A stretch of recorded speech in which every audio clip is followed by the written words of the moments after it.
Hello and welcome to the Gameplay Library. My name is Ryan and today we have our very first episode of the library featuring Family Guy the video game. Released in 2006, it was developed by High Voltage Software and published by 2K Games. On its initial release, this game was not reviewed very well, so 17 years on, let's have a look back and see what Seth MacFarlane and co had in store for us. The game opens really in a really familiar way with the Family Guy theme tune being played over the main menu, which is just very, very comforting. We are then immediately introduced to the three main characters we will be playing as, which is Stewie on his quest to defeat stop Bertram, Brian as he attempts to uncover the mystery of Seabreeze's pregnancy, and Peter as he attempts to fight and defeat Mr. Belvedere. Now, one of the more interesting things about this game is that each of the three characters comes with their own different playstyle. So for Stewie, it is mostly a platform slash shooter. For Brian, it is a stealth game. And for Peter, it's more of a side-scrolling brawling type game along the kind of confines of Streets of Rage, for example. Now, the problem with the game been dividing up in the way it is instead of getting one solid or semi-solid game as TV cartoon games tend to be, we end up getting three mediocre games of everything done just a little bit poorly. So initially, this is not the way you're introduced to the characters. You're introduced to Brian and Peter first, according to the story, and I've opted to change that around to reflect just how well the game plays, because the most fun you will have in this game is playing as Stewie in his multiple segments, where it is mostly a shooting game with some very, very light platforming. The platforming being the issue with Stewie, unfortunately. You will find yourself, as I was doing, using the little shadow dot to guide yourself down, as depth perception in a lot of the levels is not great at best. But the shooting segments are absolutely fun. There are the boss fights with Lois, the singular boss fight with Lois inside Peter's brain, along with the, I guess, nearly Space Invaders esque scenes where you're fighting Bertram's guards on a landmine floor. Obviously, you also get the opportunity to use a mind control device on certain other characters in order to aid you through certain sections. So, for the best example of this, and the best probably example of it in the whole game, is actually using death to remove the nurses from around Peter's bed in the hospital, where you can obviously then proceed to get into Peter's testicles, where the rest of Stewie's game takes place.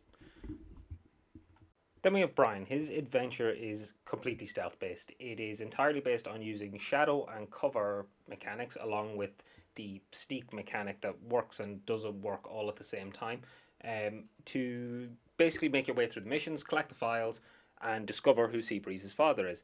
The more unique thing with Brian is the first and foremost the boner meter, which is it's referred to in game, is quite funny. Basically, this results in, if this meter fills up and as a character is looking at you, you will go and pee on something random, which definitely does not help the whole stealth mechanic, but makes it a little bit more of a challenge. We also get the use of costumes as Brian, where Brian can dress up as a costume, and as long as you remain still or stay basically out of the line of, don't get too close to people or bump into them, you can make it past him as a character, and that, to help you get through the room. Probably the best ones in the game, in my opinion, was definitely dressing up as the banana from the peanut butter jelly segment, in the disco. That was one of the better segments in the game. The Brian thing works quite well if it's more difficult than anything else. It's more of a trial and error. You simply play through the game and basically remember how the enemies move. As long as you remember how they move, you will trial and error your way through each segment. And our final contestant, the segments where you play as Peter Griffin. Now, you would imagine that these combat sections would be pretty fun, and they are in part, but they're really not. Peter is by and far the worst segment of the game that you will play. The controls are clunky, they are inaccurate, it is near on impossible to dodge enemy strikes. Basically, it is hoping you don't lose enough health to die in the segment and make it from checkpoint to checkpoint. And with Peter's missions making it up nearly 50% of the game, it becomes a battle with your own frustration in order to get through the Peter segments. It's not even trial and error like Brian. It is trial and get lucky. At least that's my feeling. And as you go through, obviously the enemies that Peter faces gets harder, so it gets less fun. You don't spend as much time drop kicking children as you do getting gangbanged in a corner by people on the beach. That's a bad way of putting this, but that's how it felt. Missions are also quite spammy. At the end of the day, you're going to find yourself using a singular attack over and over again, which is the spinny kick that you unlock later in the game, along with two other moves to make this work. The spinning kick is the most effective way of clearing out enemies. It kills most in one hit and ignores all blocking. The only trick to getting it is that you have to fill up Peter's little meter, is a snack meter, which is easy enough to do. Filling up that meter, all you have to do is pick up the drops the enemies drop during the Peter scene. So, for example, the elderly people drop cookies because that's what elderly people carry around, and police officers drop donuts when you're facing them. Each of these snacks fills up your meter a certain amount, and then you get your little spinny kick. You also get a ram, and you get to turn into a giant fat blob later on in the game. And I wish there was a nicer way to put that, but I'm going to put the footage right here. You turn into a literal fat blob and just roll around beating enemies. I don't. It's there. It's not useful, but it's there. Probably the most unique part of the game is its use of the cutaways. So this is a direct take from Family Guy, the TV show, where they simply cut away to a random funny moment. I've been uploading these as shorts, so there are plenty on the channel if you want to click in and click on them. I'm going to put one up here just for the sake of it as well. They are probably the most unique moment in the game. There are not many games at the time, if any other game has ever used cutaways like this to my knowledge. And if they have, let me know in the comments. But they just interjected something different in the gameplay. They made a small type of mini game and just took you away from what was going on.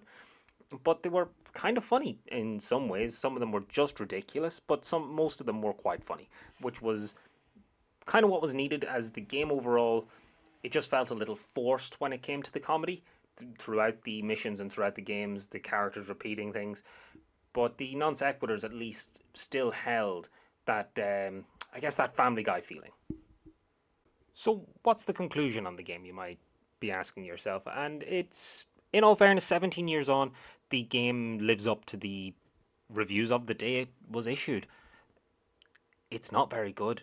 It is three mediocre games bundled as one, and two of the games you would have bought, the third you would not.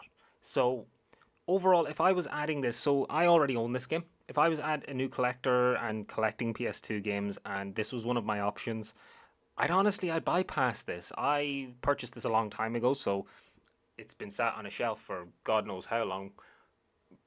But I would leave it. Admittedly, I would absolutely leave this one. If you are on a limited budget and collecting these games, leave this behind. Just until you really want it, or until you've bought everything you want. Leave this one behind.